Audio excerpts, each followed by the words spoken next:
I have no idea how many neck ruffs a gal will make, but let me tell you, probably a lot. I'll need to have their own closet and hang them one by one and have a neck ruff closet.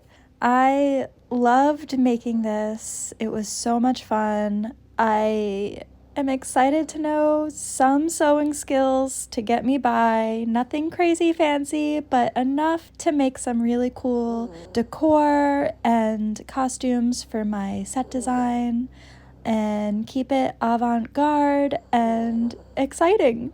Follow along. Amma does it. Subscribe, and I can't wait to show you more.